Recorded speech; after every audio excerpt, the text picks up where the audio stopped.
देवतागण बड़ा आनंदित थे, आनंदित भाई बोर थे, उत्सव मना रहे थे, आनंद मना रहे थे। इतने में नारद जी नारायण करते हुए जा रहे थे। नारद जी ने क्या बात है, देवतागण क्यों इतना प्रसन्न हो रहे हैं, क्या बात है? नारद जी आकाश मार्ग से देवताओं के बीच में प्रकट होने का तो था, इन देवतागण आप क्या कर रहे हैं?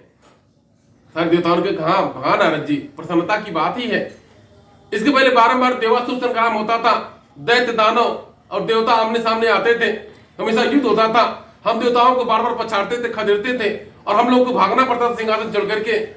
प्रसन्नता की बात ही है कि भंडासुर राजा है और भंडासुर सद्बुद्धि है। अब सभी लोग भगत बन गए हैं, सब लोग भक्ति में लगे, जितने दैत्य दानव थे भक्ति में लग गए, मांस त्याग करके भगत बन गए हैं, भक्ति में लग गए हैं। इसलिए हम लोग आनंदित हैं, प्रसन्नचित हैं।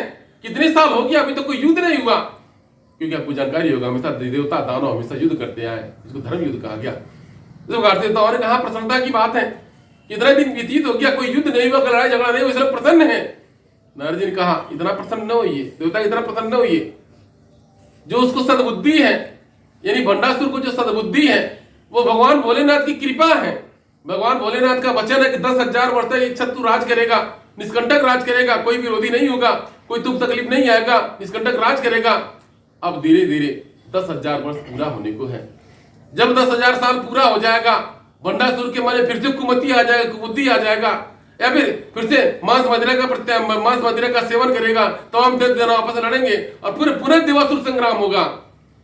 देवतागण भयभीत हो गए। जब नारद जी ने आगाह किया देवतागण भयभीत हो कहा संयम में, जब अभी तो भगवान भोलेनाथ की छत्र छाया है, छत्र छाया में जीवन को व्यतीत करना, कोई दिक्कत नहीं है, कोई तकलीफ नहीं है। जब उनकी छत्र छाया हट जाएगी, वहीं पर स्वयं दुख का भोग करेगा, परेशान होगा, आपत्ति में गिर जाएगा। देवतागण भयभीत हो गए। अब जाकर के नारद जी ने कहा देवतागण अब इस ऐसे में जगदम्बा महामाया की आराधना विनती प्रार्थना किया जाए, क्योंकि अगर इसके पूर्व अगर माता जी को यानी देवता के पहले अगर दैत्य दानव लोग मना लेंगे तो स्वयं हो सकता है माता जी उनको वचन दे दें, क्योंकि जो कोई भी धरती पर आया तो उसका कुछ कारण था। महिषासुर का भी मृत्यु का कारण था, उसकी मृत्यु नारी के हाथ होगी। ये तो पश्चात चंड मुंड का भी कारण था, कुछ कारण था, हर किसी कुछ कारण था मृत्यु का। किंतु ये भंडासुर को कोई कारण नहीं, इसको कोई मार ही नहीं सकता, कोई कारण नहीं है। इसको भगवान को गणेश जी ने बना दिया, इसकी उत्पत्ति हो गई, जन्म हो गया, इसका नाम भंडासुर रख दिया। ऊपर से भगवान भोलेनाथ जी को आशीर्वाद दे दिया, वरदान दे दिया, अपनी छत्र छाया प्रदान कर दिया और छत्र राज कर रहा है।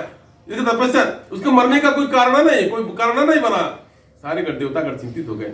नारद जी ने कहा कि देवतागण आप विलंब न करें, आपसे पहले अगर माता जी को देवता राक्षस लोग मना लेंगे तो माता जी कोई वरदान दे देंगी, हो सकता कोई वरदान दे दें, उसकी मृत्यु मतलब होबा न करे, या फिर वह अमर हो जाए, उसको कोई कारण नहीं, उसके जीवन कोई कारण है, वो अमर हो जाए, वो मरबा न करे, इसलिए बड़ा भयंकर आपदा आ जाएगा।